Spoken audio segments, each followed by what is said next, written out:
Welcome to the NBA Hangout presented by Playbook Sports. I'm your host, Brandon. With me, as always, is Dave. Dave, how are you? Man, I'm doing good. How are you? I'm doing not too bad, not too bad. We've had a bit of a hiatus, taking some time. I had some stuff to deal with. That's mainly it. It's me. It's all me. I had some stuff to deal with, but we're here now. Everything's good.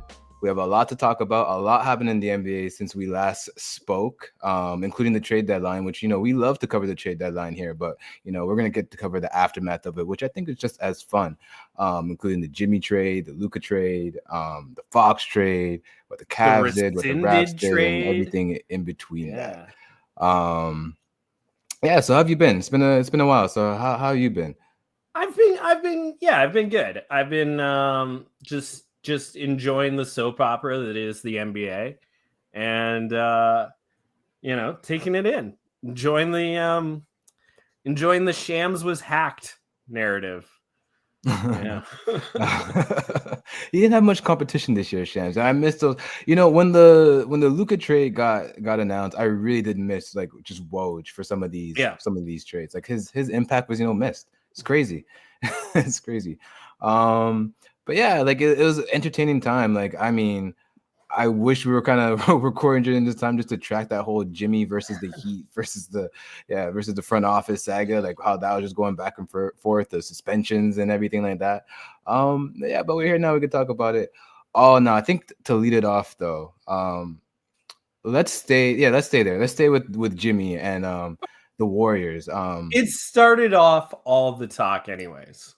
Yeah, that was the beginning of the trade deadline. Is when Jimmy. Well, first it was Miami had said that they're not trading Jimmy Butler, but I guess they didn't say that soon enough because he was already ruffled and he wanted to be traded. So he lost his joy, requested his trade, made it very known that he was requesting this trade, and the Heat made it very known that they didn't appreciate the way that he was going about his trade demands and where he wanted to be.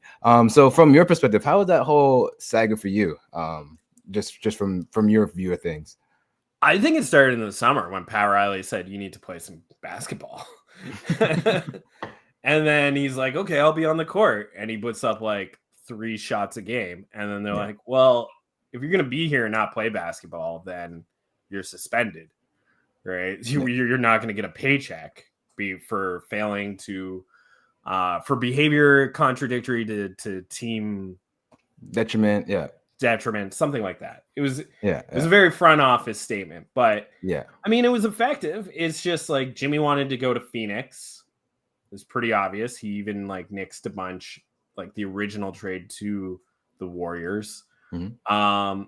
And the whole thing broke down because Brad Beal was like, yeah, I don't want to go anywhere. Yeah, I'm cool. Like I like it here. Like I'm not waving. I have a no trade clause for a reason. I want to come here and I would like to stay here.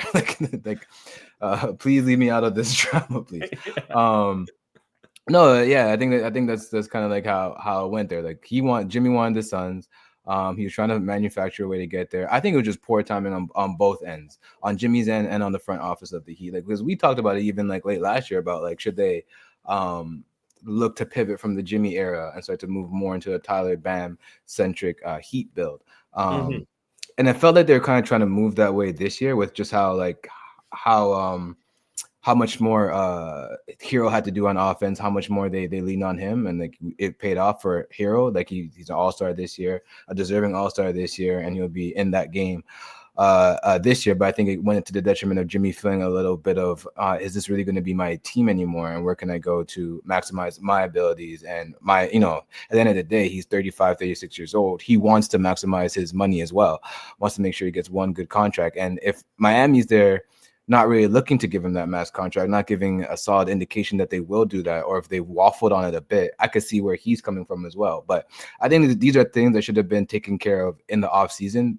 The Heat knew they weren't offering a max contract there. They made a statement about it, basically saying we won't be giving an extension. We want Jimmy to play out the year, and we'll see how it is at the end of the season. And at the beginning, it seemed like Jimmy was okay with that. But I think somewhere down the line, in the season, maybe the team was a little like more around the 500 mark that Jimmy liked. I feel as if he picked up an injury here or there that kind of spooked him a little bit. That made him feel like I need to go somewhere where I am going to get that contract. I don't think I'm going to get it here with how things are looking right now. I need to make sure that it's secure. I think something changed in the middle of the season to change that thinking, and it became extremely messy in a situation where it didn't have to be. I think if the front office was honest with where they were as a build, and if Jimmy was honest with where he was as a player, that he would want to seek something else, you know. So I think it was just a really ugly ending there, but one that could have been avoided, and hopefully both camps kind of like learn from this, and in the future, you know, don't make similar mistakes. Well, Jimmy also like made a lot of noise for a couple of years that like he needed some help, right? Like he wanted the Heat to go out and get him some help, and they tried to get Dame, very famously. I'm sure they've tried to get other players, like, you know, unfortunately Terry Rozier hasn't really blossomed, you know, for Miami. And I think you also reach a point where you're like, look, like, looking at the team, looking at the assets, looking at what they're willing to do, like they're not going to get me the help that I need here. Yeah. So the best thing for me as an individual, speaking for Jimmy Butler, is to go elsewhere, right? And I honestly, like, I think he went to a better situation than going to Phoenix. Like, I think Golden State is a much better situation for him. Yeah. For sure. Like, I think that was a very good fit for him basketball wise, and just where he is in his career as well. I think that like made a lot of sense for him. Just a path of which it took to get him there could have been a little bit different. But yeah, I think that's true too. I think when that Dame situation didn't pan out and they didn't end up getting Dame, I think that was kind of the end of the Jimmy era. I know he did play out that season, but it was a little unmotivated. I know he had a lot of personal issues that season as well that played to that, and he had some health issues as well. But I think when that happened, when they did not land Dame in that offseason, that was the end of that build for the Heat. Like, I think they could have known a little quicker or recognized it a bit quicker and been like, okay, we didn't get Dame. I think we got to move Jimmy and start to move in a new direction. But I think they felt like they kind of owed it to Jimmy to give him what he wanted, you know, let him play out his time as a Heat guy. And up to that point, you know, they've had a little friction here and there. A couple arguments you see with Jimmy and Spo the odd time. But for the most part, it was a very good collaboration between the two units. So I think they just felt like they could weigh this out. What happened at other places won't happen here, but what happened to other places did happen. It did happen there. Like, sometimes that is just who someone is, right? So you got to prepare for that, and, you know, deal with it as it comes. So what was the full trade? Do you have it by chance? I do. So it was five team trade there?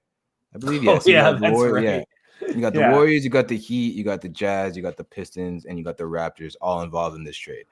So you got Jimmy. So the Warriors received Jimmy Butler, 2 second-round picks, and some cash considerations. The Heat receive Andrew Wiggins, Kyle Anderson, Davion Mitchell, and a protected 2025 first this year from the Warriors. Jazz got Josh Richardson, KJ Martin, 2 seconds, cash considerations as well. Lots of cash being handed out in this deal. Pistons received Lindy Waters and Dennis Schroeder, who went from the Warriors to the Jazz, from the Jazz to the Pistons, and the second round pick. And the Raptors received PJ Tucker, who went from where is it? The Jazz to the Raptors, Jazz to the Heat to the Raptors, and the second round pick as well. So that's the full trade there. Thoughts on that? It's complicated. I respect the return that the Heat got for Jimmy Butler. At one point I thought he would be traded for as little as like a couple like a package of second round picks. I think the Heat probably wanted to trade with like Houston and get some like young players and some picks and really, you know, buffer the team, like really kind of fill it out. But what they got was a number of really useful veterans who can help the team right away. Hilariously enough, like for all the Jimmy Butler, Wiggins drama back in the Timberwolf days. Jimmy also said that Wiggins was the most naturally talented player he's ever played with. So Crazy little feather in the cap for old Wiggs. Kyle Anderson, great vet, can come off the bench, slow-mo. He just plays basketball really well. And Davion Mitchell, like, he's just going to really help the point of attack defense for the Heat. So he's going to help the whole Heat defense make a little bit more sense, not rely as much on, Bam. Like, Wiggins is a good defender now. Yeah. So Wiggins one of the top defenders right now. Yeah. So the Heat are probably going to look a lot better. And also, like, Davion, like, he can run a second unit pretty well. Like, he's a good backup guard. He'll probably stick around on the Heat after this season if I were to wager. Yeah, I think if the Heat had it how they want, I think they would retain Davion. Like, Davion, he's starting right now. So they had, I think tonight was like the first time they got like their whole guys together because Tyler was out. He's back. So they started Davion, Tyler, Wiggins, Bam, and Kel'el Ware.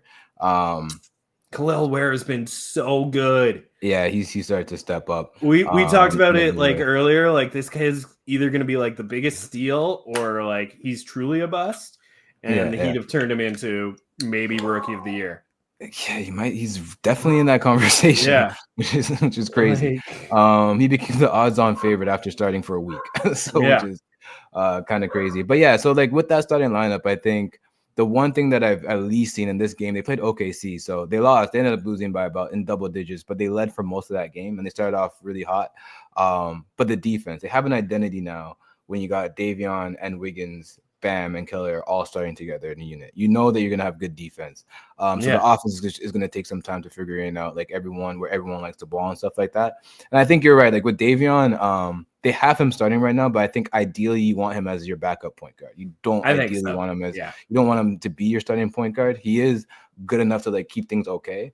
He doesn't make too many mistakes, he doesn't force too many things, but he's also just has a little bit of the lack of shooting is also comes into play. Offensive limitations. Yeah. Like he's grown into like a decent like corner 3 threat, spot up threat. Like he's not gonna wow anybody, but like if the ball finds him and he's in the corner, you're not gonna be upset if he puts it up. And he's fast, like he's pushing the pace in a way that a lot of Heat guards just don't naturally. So he brings a different style to the team. So I think as a player, Davion is actually something that Spo likes. Like it's the exact type of point guard that Spo likes to play with, like in that Mario Chalmers kind of same element, except Chalmers is a much better shooter. But just a pesky defender at the point of attack is something that Spo really likes to play with. So I think for the sake of the Heat and for what Spo likes to run, I think it was excellent to get him in that deal. And I think like you said, I think he'll I think they'll try to extend him further past this year. Looking into the summer and like tinfoil hat stuff. What if the Heat could get LaMelo Ball? Like that guy would push the pace. He would make some creative uses of all the players on the Heat. Like it seems like the Heat just like to be like a point guard driven team, right? But they've always lacked having like that true point guard. Like they've always had like a guy like Tyler Hero play the two, like kind of be like the main guy, or they've had like Wade in the past be like the main like initiator and stuff like that. They've always seemed to. The only time is when they had Goran for a few years, when they had and he was even him is more of a scoring guard than a natural like set it up point guard. So like a guy like LaMelo would just like open up stuff for like Bam and Kel'el. Like when you have like two bigs like that, you get a guard like a guy who might actually be available in the offseason, Trey. Like you can look at guys like that, like Trey, LaMelo, like these type of guys who don't typically come into a Heat offense, and you don't typically see these kind of guys be on the Heat. But if you were to get a guy like that, I think that just opens up the lane so much on the offensive end, and you're going to get the defense when you have Spo at the helm and Bam at the helm. The best team in the East right now are the Cleveland Cavaliers, and they use the two bigs up front. They now have a defensive wing. They've got a scoring two guard, an all-star scoring two guard, but they've got Darius Garland playing their point. Yeah. Right. the Heat build is actually now strangely close to a Cavaliers build. Could that be a roadmap for them for the future? Yeah, because you have the two bigs. I know they play different, but you still have like the Kalel, Ware and Bam combo, kind of similar to the Mobley, Allen. I know they play different, so don't kill me, guys. But they play different, but it's the same, similar like too big type of idea going on. And then you have the two guards in Garland. But I think Garland and Mitchell. And I think with the Heat, you're just looking for that second guy. Now you're really looking for that second guy to provide that. Like I thought when Fox was available, I was hoping Fox wouldn't ask for the trade at the deadline and that he would wait until the offseason for that to happen. Just for the sake that Miami would have more to deal with, because I knew they'd get something from Jimmy, and I knew if they could just get that stuff and be able to dish it out for Fox, they've been more competitive. They would have had a more competitive offer for a guy like Fox, but there'll always be another guard down the line that shakes loose. And I think whenever that guard shakes loose, they should be hyper aggressive. Speaking of that, though, that whole Phoenix angle of it did seem to mess with that the core there, because KD wasn't looking to be traded whatsoever. He was completely fine. His life was fine as a Phoenix Sun. And he started to I think rumor has it that he started to recruit Jimmy as well to come over there, with the idea that Beal would be dealt somewhere else, and that's how they'll create the space. But once the Suns realized they weren't able to get Jimmy, they started to shop KD. Not shop it, but they started to listen to offers on KD, primarily from the Warriors. Warriors who were aggressively trying to get KD to the point where that deal was pretty close to being done until KD's like, I don't really want to go back there, guys. Like I left for a reason.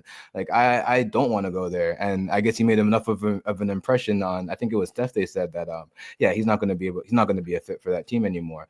But I think that whole saga of him having his name out there has now kind of spooked him. And I think now in the offseason, he will be looking for that trade. And I think Suns have come to the realization too, that if they want to revamp their roster in any type of way, they're not going to be able to move Beal. They're going to have to move either Booker or KD. And since Booker is younger, they're going to look to move KD. So yeah, any thoughts on that fallout there from KD and the Suns? So apparently the Timberwolves got close somehow. Timberwolves, yeah. Which is kind of crazy to me because it never feels like the Timberwolves have assets that they can move. But like KD is very interesting in that like he's still a top 10 player. He's one of the greatest scorers in basketball history. My question is like, where does he fit? Like he feels like a hired gun, like if you're going out to get KD, he's like the finishing piece. Does Houston need a finishing piece? Does Oklahoma even need KD? That would be a great homecoming, but I haven't identified like the good team for him to go to that just like makes a lot of sense for all parties. Yeah. But we have like half a season to play out and a playoffs, and that's really going to kind of also tell us, who needs to be where. For all we know, the Suns can make some miracle run in the playoffs, right? Yeah. And then if that happens, then KD's like, you know what? And the Suns, KD and the Suns could both be like, we're just acting a little crazy at the trade deadline. Emotions were high. We're close. So let's figure this out. Luka got traded and we were scared. Yeah, exactly. Luka got traded and we didn't know what was going on. So yeah, like, or they can, make the playoffs and just completely flame out. They could flame out in the play, and it's very tight in the West. So if anything of those things happen, I think it's gonna affect what happens there with the Suns. And on the Warriors end of all this, they were hungry for a star. They're hungry for a star. They're asking everybody. They're asking for Zion. They're asking for any star available. Paul George, which I think they dodged a bullet trying to get Paul George because he is, not the greatest season from Paul George. But yeah, so they end up getting Jimmy Butler. And what are your first thoughts on that marriage there, that new tandem there in Golden State? I think Jimmy was kind of the right guy in many ways. Wiggins is a good wing, like a good solid wing who probably puts up comparable numbers most nights. However, it's a make and miss league, and it's a percentages league. But somehow there are guys who, when it matters most, that's when they make their shots. And Jimmy Butler is one of those guys. So I feel like the Warriors are in a better position to do more in the playoffs now. I also like tying in the extension to the same length as Steph and Draymond. It really just gives them like a core to age out. And I don't think the Warriors are going to trade any of those guys. I think it's either just 2 years are going to pass and a lot of them are going to retire. And that's just how it's going to be. And there'll be enough of a young core to field a team that could be a play-in team, could get a great pick. But I think what it does more than anything is it really pays back Steph, right? Steph has brought a lot of value to the franchise, and this is a payback to him. And maybe we don't give enough credit to value that like franchises get from star players. Dallas didn't pay enough credit to that. It's like Golden State before Steph got there was an afterthought team, and they were a team that if they went to market would have been one of the lower priced teams to acquire. Now Golden State would be one of the highest priced teams to acquire. That means something to the owner, the shareholders. Of course. And the owners paid a lot of money in luxury tax, and this is just another payback. He's made more money in franchise value than he's spending on luxury tax that he'll spend on Jimmy Butler. And he's just, if the legacy continues, if they somehow win another championship, like that's more value for everybody involved. Exactly. Yeah. So like dollars and cents, like I really liked it. Like I really like the fit of Jimmy Butler in Golden State. Yeah, I thought it was excellent too. Like they got to keep Kuminga, so like their future isn't torpedoed. They still have some young assets to keep Kuminga, and hold Pods, around and and develop. Moody. Yeah, all still there, which is great for their perspective as well. And I think they got a motivated Jimmy when he knows there's a chance of winning a championship and he's paid, he has his money, is a very happy guy. His joy, like you said, he lost his joy in the Heat, his joy 100% back. I think he was even wearing a Joy shirt the other day. So that's a little obvious. So I think that's a tremendous fit. And then on the court as well, like the one thing that Jimmy did bring to Miami later, as he started to evolve as a player with Spo, with that team, was he started to become a very good screener. Like he would be a play initiator. We know him to be that, know him to work off of screens. We know him to do all that fun stuff. But the thing that really stood out to me was the way that he would screen guys. He would roll hard. And you just create such havoc on the defensive end when he did roll. And if you did get the ball on that end, and he's forcing free throws most of that time or finding an open guy, he's a good enough playmaker in those situations. So I think having a guy like that next to Steph is essential. Like it just really breathes new life into an offense that was really struggling throughout most of the year when Steph didn't have him going or when Steph wasn't even on the court. Now you have a guy that you can stagger with Steph. And run your second unit. Jimmy's always been great with running in second unit guys. With the Heat, they're playing with the bench a lot. He's always good with that second big. Makes them feel comfortable. Always gets them in a good stride heading towards the basket. So I think from like an on-court perspective, I think it's a great fit. Does a lot of stuff that Draymond does at a higher level probably right now, but Draymond can still keep what he does without losing too much of his own identity, which I think is very important for that whole collaborative effort to work. So yeah, I really like the fit in the Warriors, as much as I hate that Jimmy left the Heat in the way he did. But if there was a team for him to go to and a fit to make sense for everybody involved, I think it was a good one. And again, the Heat getting Wiggins back in that deal, I think shouldn't be overlooked too much. He's had a little bit of a struggle these first 2 games, but he's going to be asked to do a lot more than he's had to been asked to do with the Warriors. So I think that adjustment's going to come. Spo's usually good with these wings and finding spots for them to create and get their baskets in comfortable situations. So I have faith in a couple weeks or so time, it'll look a lot different, and we could see a much better, not a much better Wiggins, but a much different Wiggins than we saw when he was on the Warriors.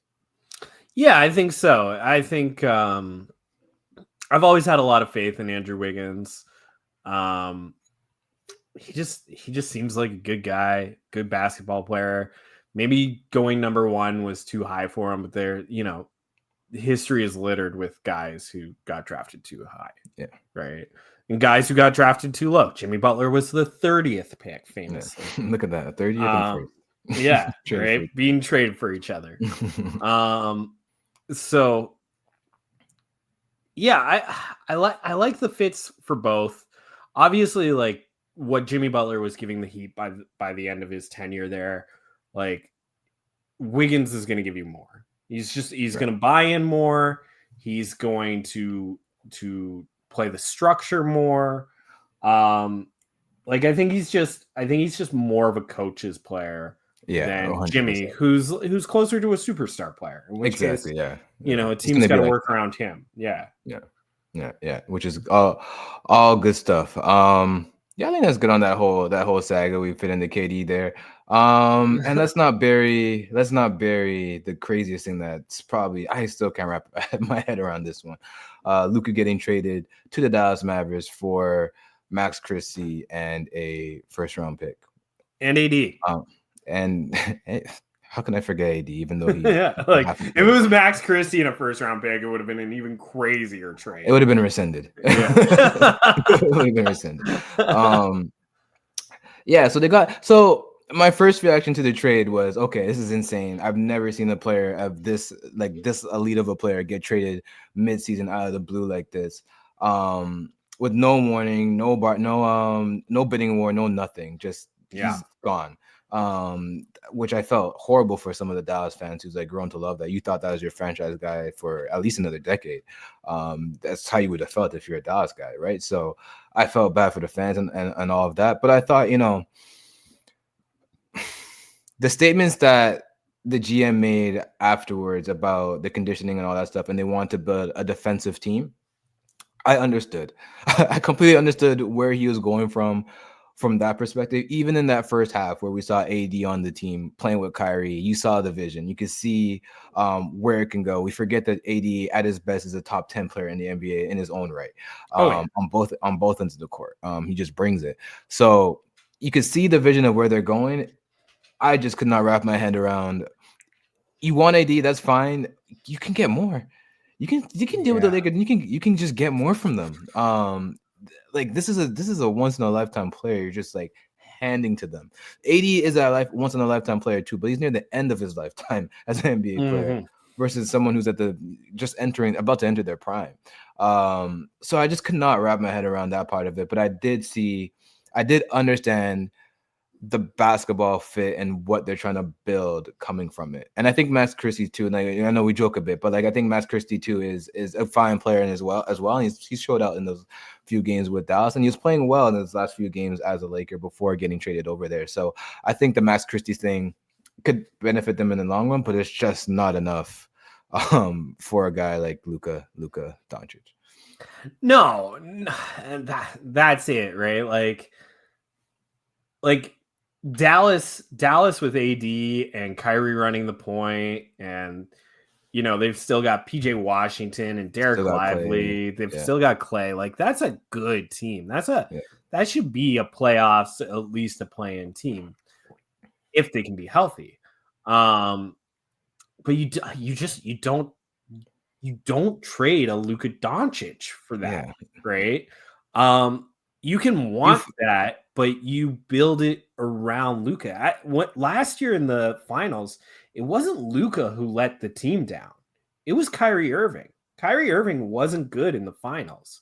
He got locked up and couldn't do a lot.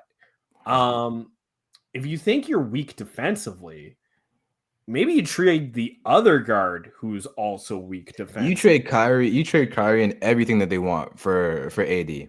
Yeah. And just keep Luka. Yeah. And and it would be a phenomenal. You've been called GM of the year, anything like that. Like and honestly, the Lakers were probably close to the point where they would have been open to listening to stuff with AD because they were. I mean, they're a playoff team this year. Hasn't been the easiest route though. For them at all. So I could 100% see them at least listening to it. At least come the offseason. Like you see where this ends up this year. And in the offseason, you talk to the Lakers, they might be a little more willing to trade an AD and you might not have to give up a Luka Doncic. Like, I don't even know if that avenue was even explored at all. It seems like they just wanted Giannis and AD, and that was about the extent of where they wanted to go. So yeah. I still, my mind is I just cannot grasp trading a guy like that. I heard one person, and obviously conjecture because I just heard some guy say it, but I heard somebody say that the trade cost Dallas $400 million in franchise value. I mean, I could only we talked about earlier about what Steph has brought to the franchise, where they started when he was there, and what it's ended up since he's been on the team. You could probably, I mean, they had Dirk for a while, and they did win a championship. But I bet like what Luka was bringing to that franchise, just internationally alone, you're just losing out on all. Yeah, it's crazy. It's crazy to just get rid of that and not really think about like all aspects. It felt like it was a very like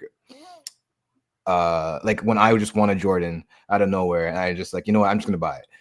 Don't think about it twice. Don't think about how this is gonna affect me down the road or whatsoever. It's like, no, I want that shoe. I'm buying it. I'm buying it right now. I'll figure it out later. Yeah. Well, and I don't care what it takes. I'll max out whatever card, Luka, whatever it is. So they say winning a championship justifies every action made. If Dallas won the championship this year, I still don't think this trade is justified. It doesn't. Yeah. This is like that 1% outcome where it's like, no, you cannot justify that. Like even with you could have won a chip with this roster, you could have won a chip with Luka. It's the way I would always kind of see it. And just it's an interesting situation there. Like the fans clearly are not happy. They're upset. They're protesting. They're bringing coffins to the yeah, they're mourning. It's tough over there as a Dallas fan, as I could 100% understand it to be. Even for a guy like Luka, wake up call for him in the craziest of ways. To be traded like that, you just never expect that as a star. Well, and now all you've done is probably the best thing for Luka's career, which is, you've cost him $100 million. You've kind of embarrassed him. And you've sent him to the one place to sit next to the one guy who really understands what it takes to be the best in the league. And you're saying, hey, go learn from him. Well, the problem is, this isn't like studying abroad. You don't get Luka back later, right? Like he doesn't go to LA and learn from LeBron James and come back and ball out for Dallas. Like he's never going to play for you again. Ever. Yeah, that's it. Like, you've just motivated him to be a better player for an in-conference rival. It's crazy. It's absolutely insane. Absolutely insane. Rob Pelinka, GM of the year. GM of the decade. Can it be Rob Pelinka via Nico? Like, could Nico be the GM of the year for the Lakers? For the Lakers. Is that possible? But does Nico get the job after Rob? Is this like a long-term thing? Like, I'll give you Luka now. You sign me in 4 years. I think even the wildest part of that trade is how Pelinka, if he does deserve GM of the year, is how he kept Danny Ainge in the dark, not knowing that he was part of a monumental trade. Yeah, just thought he was doing a little swap, a little pick swap. Like, Yeah, Danny Ainge getting in there, getting a couple more Yeah, picks. Danny not Ainge has been realizing. building those picks in case Luka became available, so he could be like, Yeah. "Would you like 25 first-round picks?" Right, and he's like, and then he just finds out a day later that was for that was all, that was all for Luca. I have enough picks to Insane, buy them both. Come insane, on. crazy stuff there. And then They fit on the say court, yeah. we're in the golden era of television and like scripted television, but the NBA is outperforming like the greatest television shows This is ever Breaking Bad created season right 5 now. right now. Like this is the most elite drama that has ever come out and been put on TV. Yeah, when you have the Jimmy saga, it's kind of like on the back burner. Yeah. Like that any year is your number one story of the whole year. De'Aaron Fox, right? Like What we're trying to get to next is like that it's just completely under the radar. Like no one even's completely talking about forgotten. Yeah. he's a Spur. Any other year that's like a crazy like wow that just happened type deal. Yeah. This year it's just like oh it's just a trade. It's trade 4 of the day. Who Yeah, cares? Yeah. yeah. It was talked about for a day. But yeah, let's talk about that one now.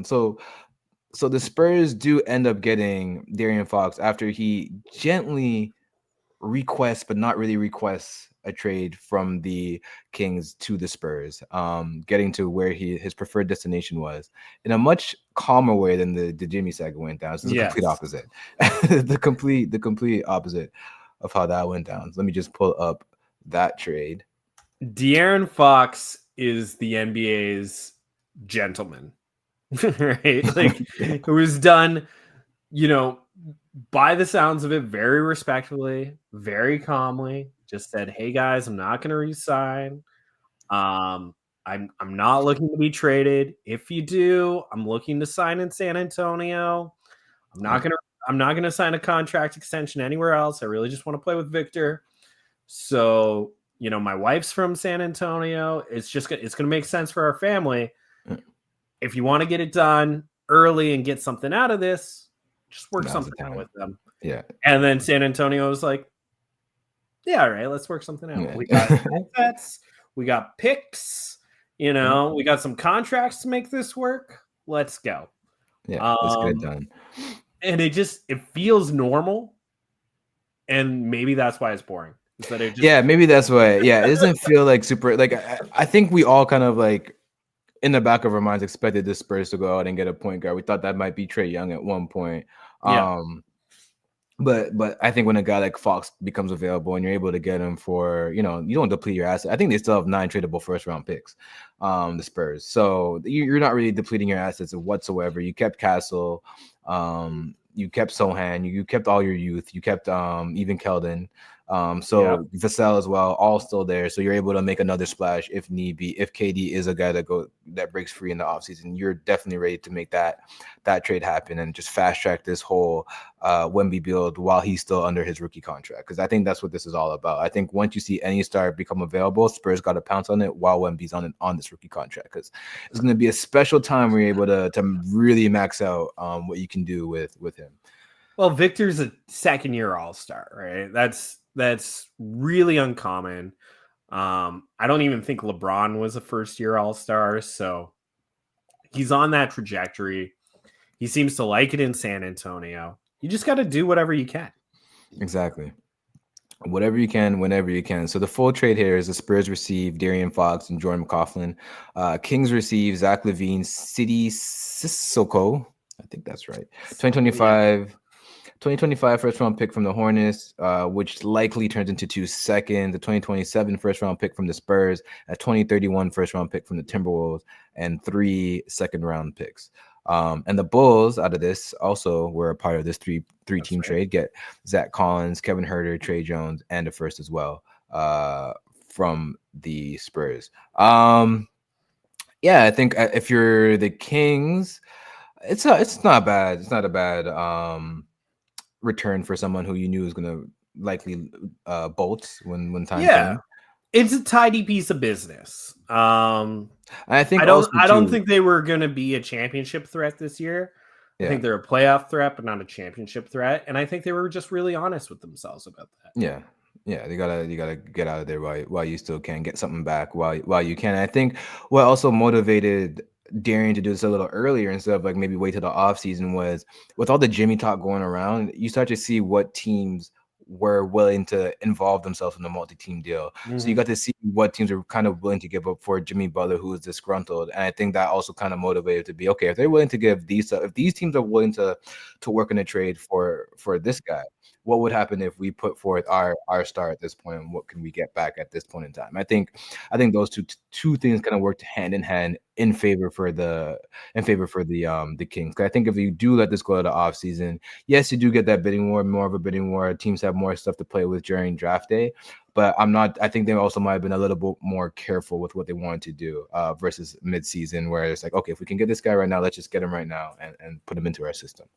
Yeah, and putting Fox into the system has worked out. He's been excellent since he got to Texas. I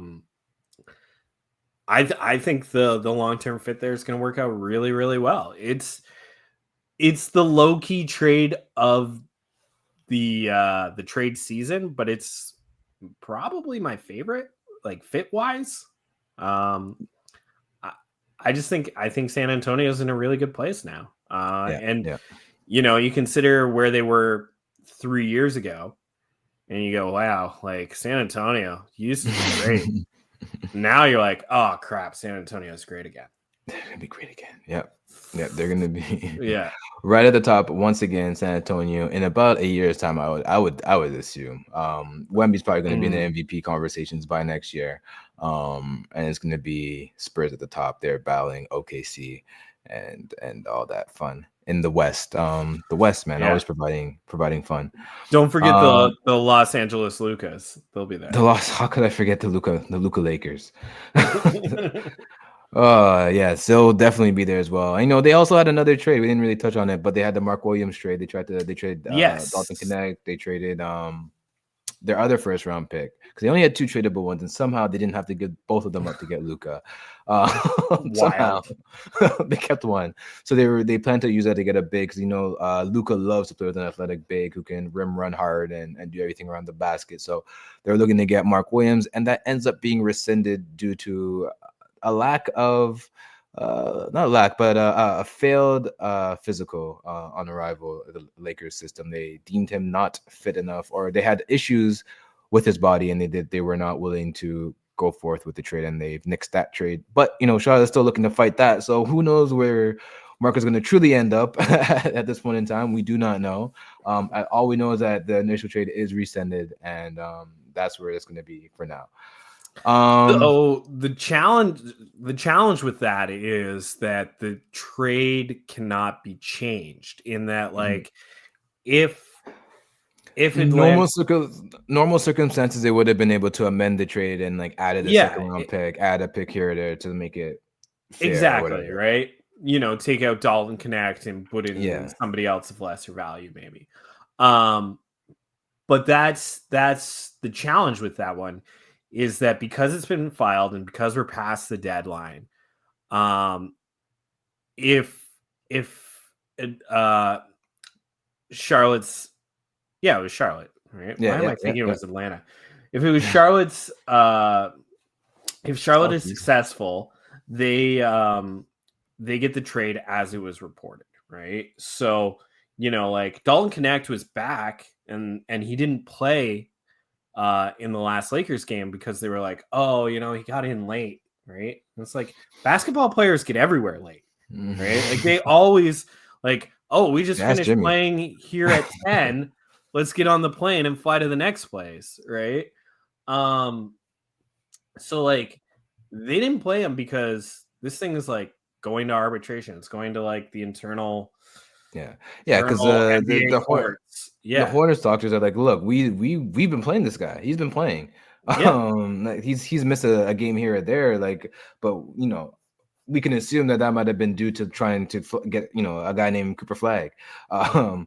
But yeah, so he's been missing games here and there. He hasn't been that healthy as a player. So I can understand the concern from the Lakers. If they saw anything on that report that would indicate that like he had degenerative knees or something like that, and then down the line. So maybe it's not a this year issue, but it's an issue in a year or two. I could see why they'll be a little bit skeptical, especially since they only have that one first round pick to really make a splash right now, right? So I could completely understand from their perspective, like I also understand from Shaw's perspective, where they're like, look, like he's healthy enough to, I think, play right now, and if he is healthy enough to play, why is this getting rescinded, right? So. And it's tough. Like that was a high price to pay. Like I feel like the Luka was like an underpayment, even though you've traded one top 10 player for another top 10 player. You've probably traded a top 10 player for a top 5 player. It's just the age difference and what they can mean to the team was just like astounding. Vastly different. Yeah. Whereas like Mark Williams felt like a little bit of an overpay, but ideal Mark Williams is like what the Lakers need. Like he was putting up 20 and 10 or 20 and like 15. Yeah, he was going crazy. He was wild. Athletic, big, could do it all. And so like he makes a lot of sense when you take health out of the question. But health is in the question. And I don't know. Like I don't know if this leaves the Lakers in a better place to acquire a more conducive fit come the off season, or I can see it both ways. Whereas like I think it's a good thing that the trade got rescinded, but I could see it being a good thing if the trade had gone through. It's a very it's odd very one. Yeah. Because it is the ideal player, but then you do look at something like a Robert Williams, who just has not, his career ever since he had those knee issues. I think he had the meniscus surgery, the one where it lessens your career. He got that one instead of doing the one to prolong it because he was trying to play in the playoffs for a run, which you're trying to win a championship. You can kind of. You can kind of understand that, but yeah, it's something like that. I could understand, from the Lakers' perspective, why you want to kind of avoid that and look for someone who doesn't have those issues in the offseason. Might be hard to find that guy, but they'll definitely be looking for that guy because that's something that is truly beneficial to any Luka build. Yeah, and the Lakers are now obviously like lacking at center. But you look at Golden State, and you can say that Golden State has never in their championship years had a standout center. Like Kevin Looney has been very admirable, but there have been you get these plug and play guys all 15 to 20 better centers in the league at any given time. Yeah, I think the best center that they probably had was why am I blanking on his name right now? He was Andrew Bogut. They knew that was but he was near. I think he was near the end of his career. Even there, like he wasn't in his prime anymore. He was just like a good fit. It's kind of like when Marc Gasol went to the Raptors, just like a good fit at the time for that team. And with the Raptors, they also made a splash. What a transition! In the trade deadline, they traded for Brandon Ingram. First thoughts on getting Brandon Ingram as I pull up that trade. Yeah, so I like this trade for Toronto. Like the one thing to remember about Toronto is that they can't sign anyone, like ever. Like their best, their like biggest profile free agency signing was like Hedo Turkoglu, and it was a complete disaster. So Toronto's under the Masai Ujiri, Bobby Webster era has been doing this pre-agency thing where they do ship out like a first round pick, and they bring these guys in early and they try to sign them to the extension. They talked about Brandon Ingram and talking to his representatives and saying that like they weren't going to bring him in unless like they knew what it was going to cost them long term. And what it's cost them, because he's now signed the extension, is $120 million, a $40 million a year annual average salary. And it's probably the right number. Like, it's a fair contract. It's a fair contract for the player, for the team. Toronto hasn't signed a team-friendly contract since like OG's rookie extension. Oh yeah. And at that point, like, OG had been hurt for like a season and a half. So like he couldn't actually command a lot. It's just he overperformed that contract. So it's looked back very favorably. I think Ingram in the Toronto system, like, he's been playing in New Orleans for the past 6 years. Yeah, New Orleans, we've wanted them to be a good team for a number of these years. They haven't been. They're one of those franchises that they're not a winning franchise as of yet. It's weird how that worked out. Like, no matter what they do, they just never make it to the level that you think they can make it to. Like, they get to at best get to the playoffs, like Washington. Like, some of these teams they just never. I don't know what it is. They just have like bad voodoo on them or something like that. I don't know. Yeah, the Raptors aren't like a superstar franchise. They won the championship in 2019. They had a lot of successful years, but they didn't have a lot of successful playoff runs. LeBron famously punked them year after year to the point where Toronto got dubbed LeBronto. But you know, they have a good system. They play the 0.5 offense, which is just a lot of ball movement, which when you think about Brandon Ingram is like a little bit nervous in that, like, Brandon's kind of a ball stopper. But if he can buy into the system, he's got a player option in his last year. If he can overperform, he's like due for a bag. I don't mind it. Like, I don't mind it at all. Actually, I really like it. I think they should let him rest still. Let him rest as long as possible. And you gotta keep Cooper in mind. You gotta put your faith in the lottery gods. I like the number that he re-signed for. Toronto's now looks like it's going to be a 1-year tank. And they've gotten a skill set in the door that they haven't had since Kawhi Leonard, right? And Kawhi was famously traded for DeMar DeRozan, who also had this skill set, which is the play is broken down and we need a bucket, right? Just, you got 4 to 5 seconds, get us a bucket. Right. Toronto hasn't had that guy. Like, Pascal Siakam was never that guy. He was a good offensive player, still is a very good offensive player, but he's a systems player. Yeah. So Brandon Ingram, you could throw him the ball with 4 to 5 seconds left, and he can get a decent shot up. And DeMar, famously great at that. Kawhi Leonard, superstar, can do that. But it brings a new element back to Toronto. I'm really excited for what Toronto's going to look like next year when everybody's healthy.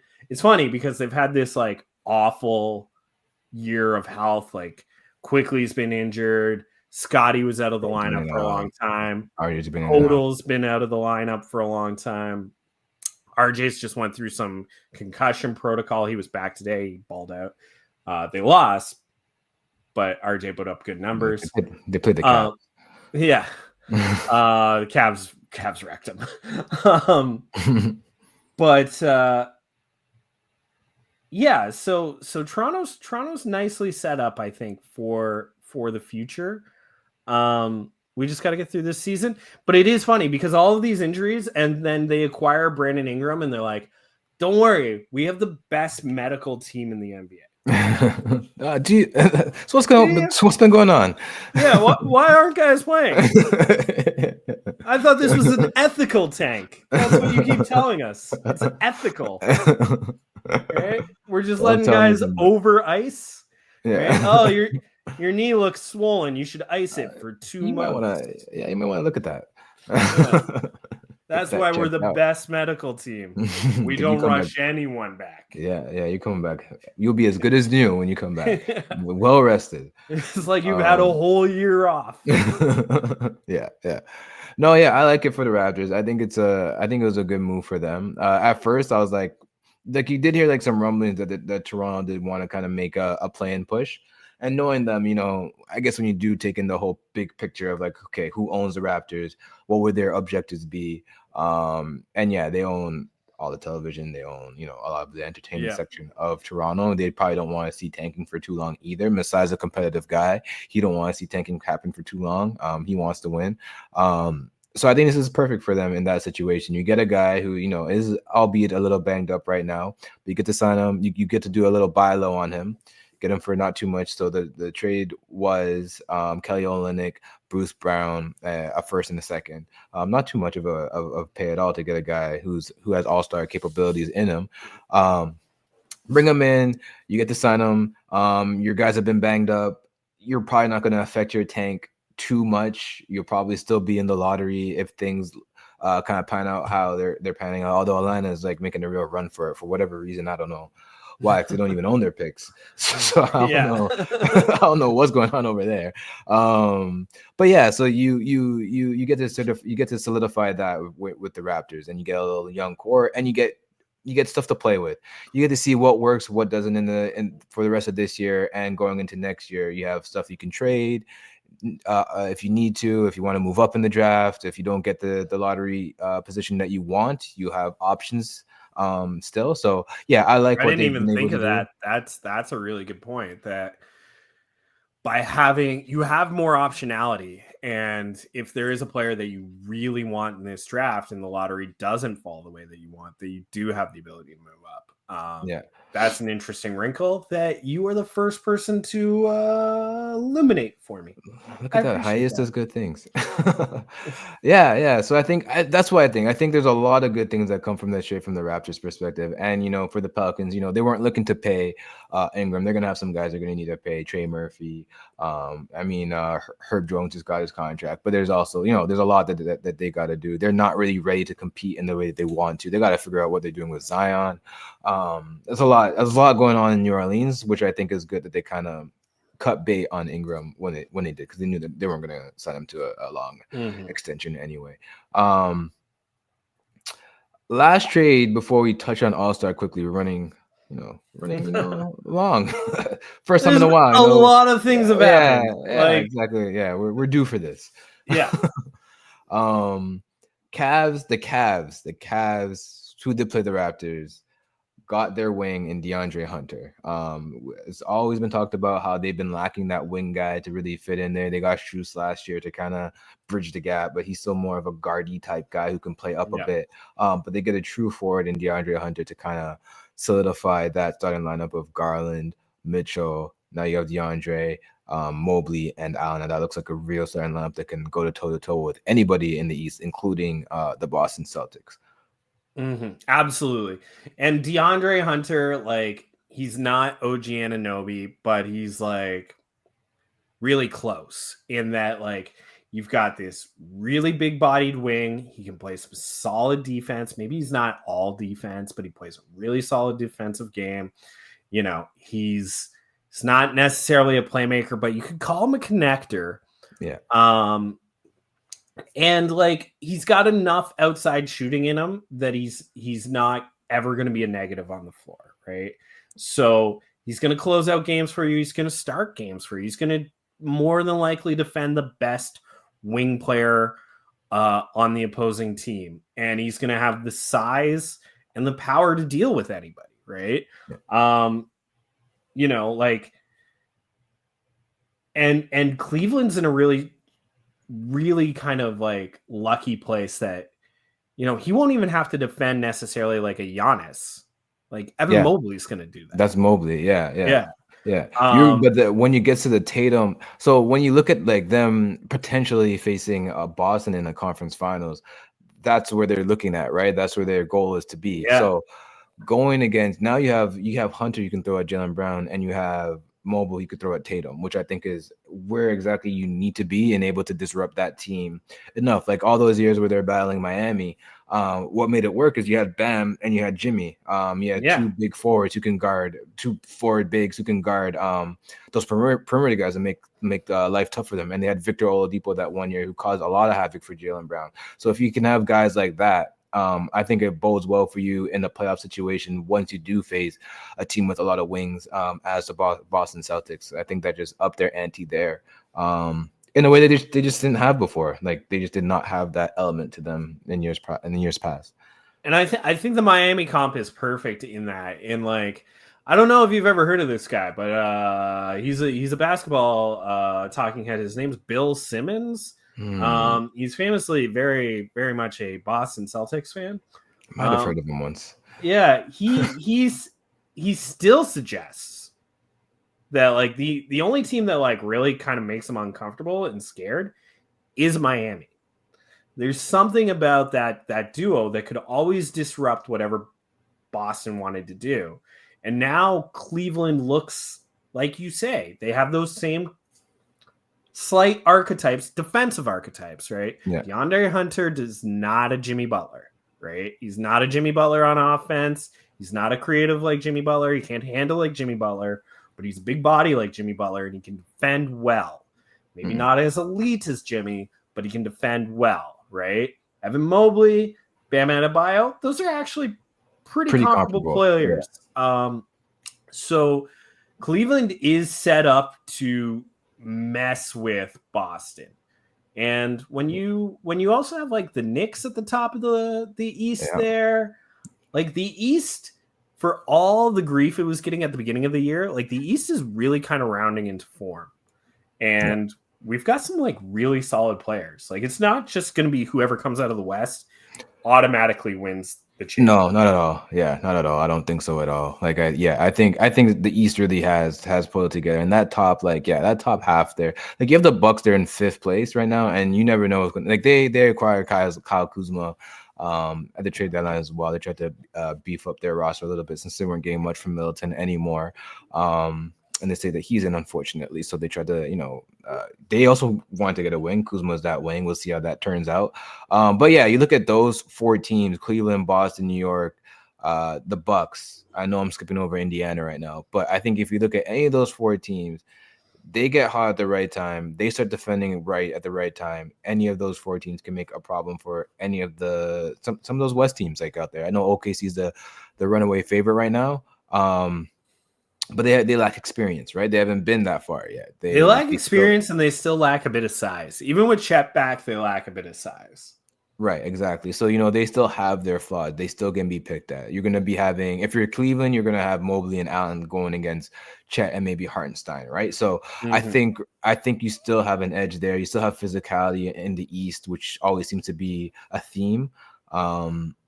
Which can make it ugly for anybody that comes out of the West, really. And if you're looking beyond OKC, are you that terrified of a Memphis Grizzlies right now? You're that terrified of a Houston Rockets, LA, who hasn't really fully formed out their team. They're just in this first now half of this new build. The Clippers are a playoff team. Like these teams aren't really what you would be terrified of. I skipped Denver because that team would terrify me if they're going. Because what do you do with Jokic? I don't know.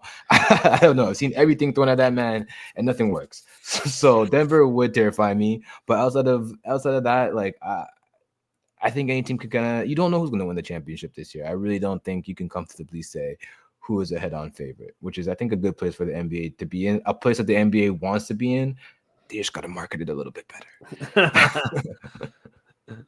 It's true. And it's funny because we did start the year and it was like, oh, it's going to be Oklahoma's year, or, like even Cleveland's hot start. It was like, oh, Boston's just sleeping. They're just resting at the moment.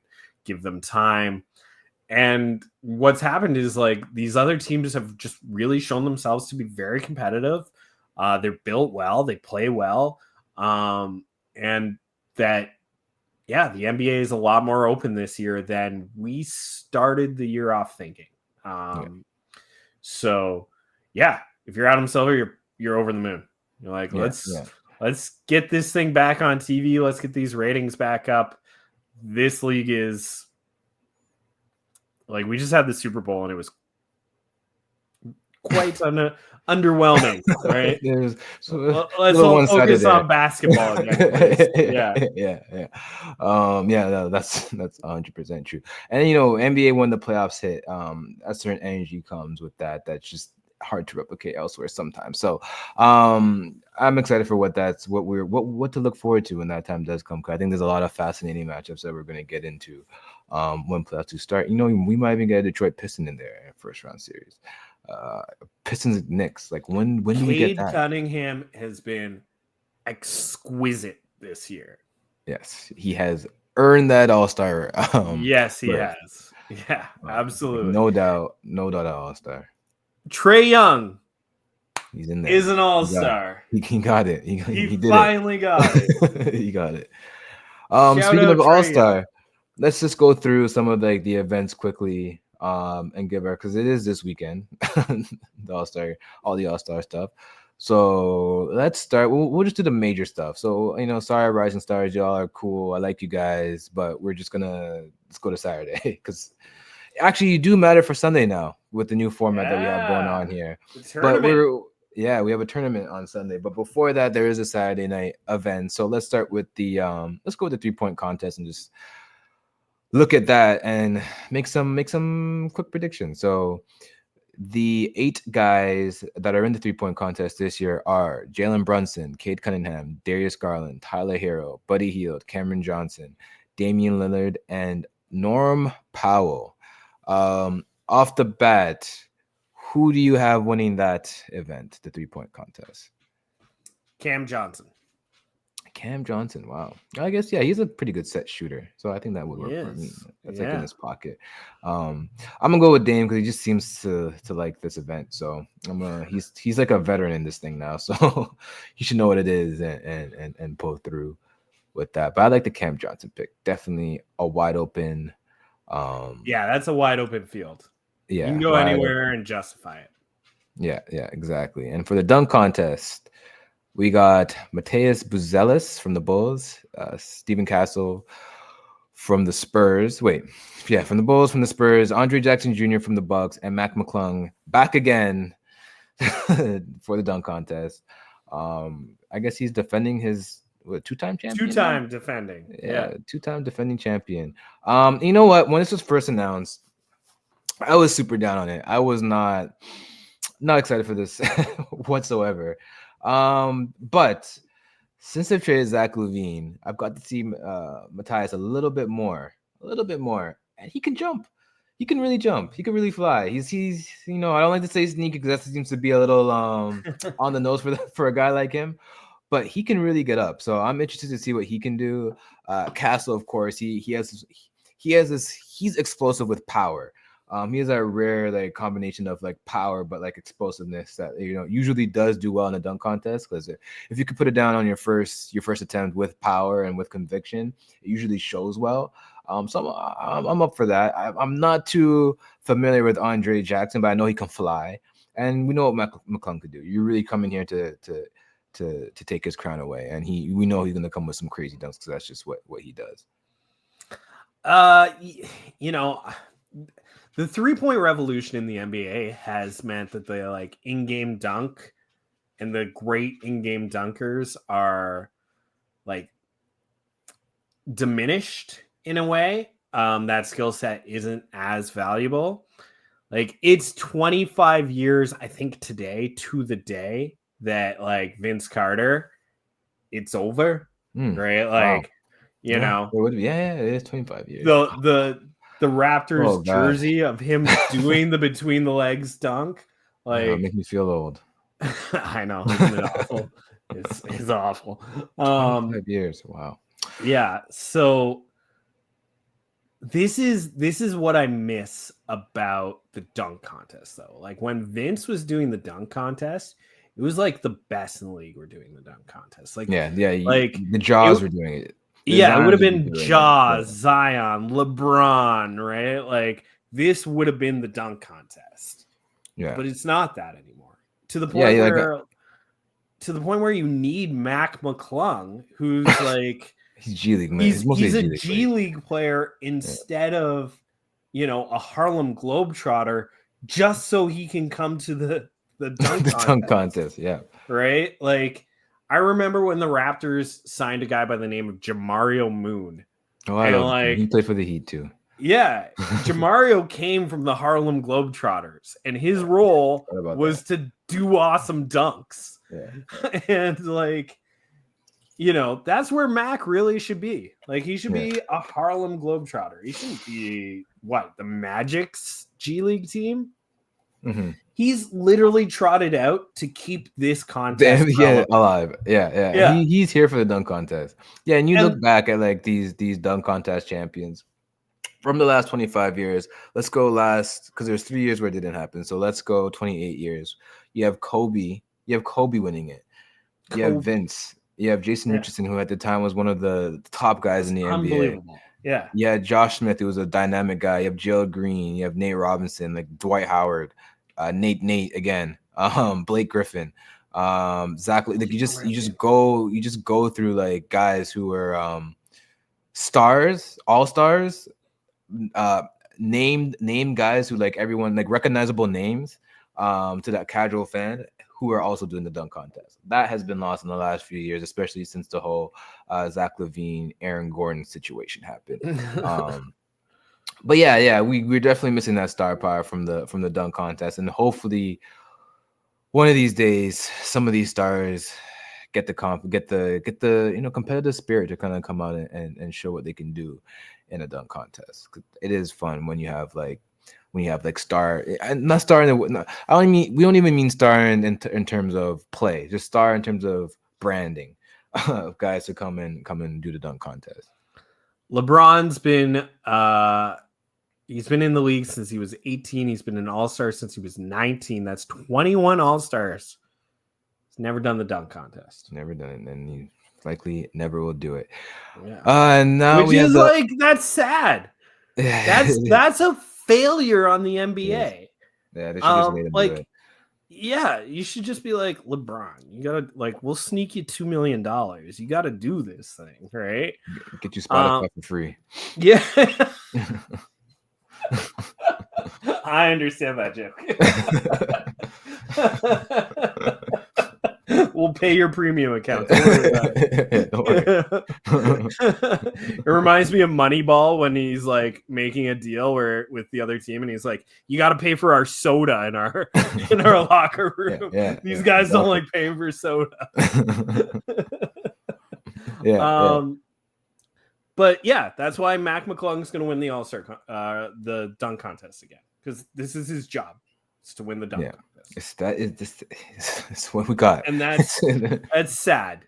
Yeah, it is sad, which is why I'm hopeful that Castle can be the dunk champ this year and just maybe spark some life into it, because it's really dead. Like, it's to the point where you want to turn it off after the 3-point contest at times. So let's hope that is not the case this year. And then we do have the All-Star game, which has been changed. Can I just make one Mac McClung story? There was this great clip of Mac, like when he was on Philly, and he meets this kid who's wearing a Mac McClung jersey, Philly jersey. And he's like, "Oh man, that's a great jersey." The kid's like, "Yeah, sure, whatever. Like, who are you?" You know, and he's like, "I'm the guy whose jersey you're wearing." And he's like, "Oh, okay, cool." Like, he's like, "Do you want me to sign it?" Kid's like, "I guess, all right." He signs it and he like takes a photo with the kid.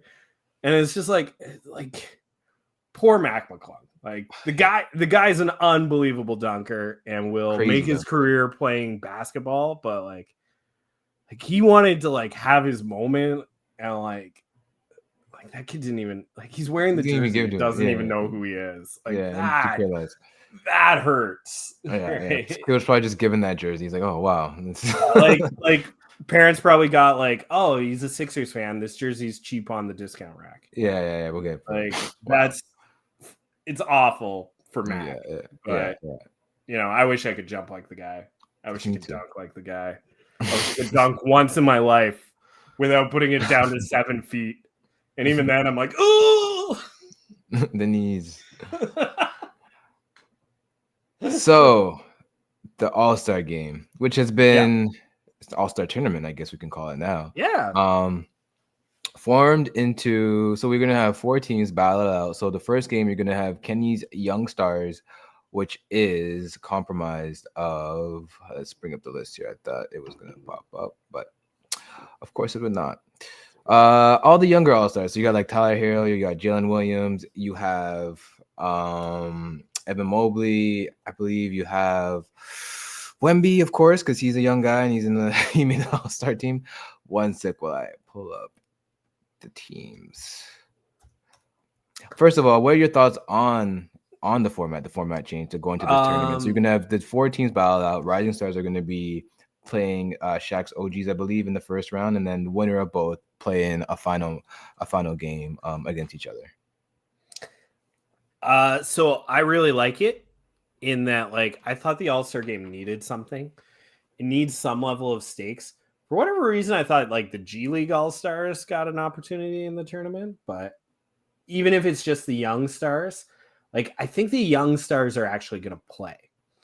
And then that's going to kind of like force some of these like I think the Rising Stars teams to like actually play, because they don't want to be embarrassed by the young guys, right? Like, like LeBron's a 21-time All-Star. He doesn't want Matthias Bazulis to come in and like poster him in the All-Star game. Yeah. I still don't think a lot of defense is going to get played. Never will be, but it might be a little. You might have your moments now. Yeah, I think there's now actually like competitive reasoning, if at all possible. I'm more interested in this All-Star game than I have been in like a decade.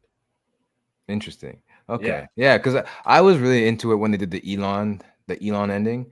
And that first year it paid off well, and then it kind of just went down the drain ever since then. But that first year was fun. I didn't mind that change. This change, I'm still like on the fence about. Like, I get what they're doing. And I think that so that your Rising Stars team is going to be the winner of the Rising Stars game on Friday. So it could be the G League Stars. It just depends on who does win on that Friday night will be brought over.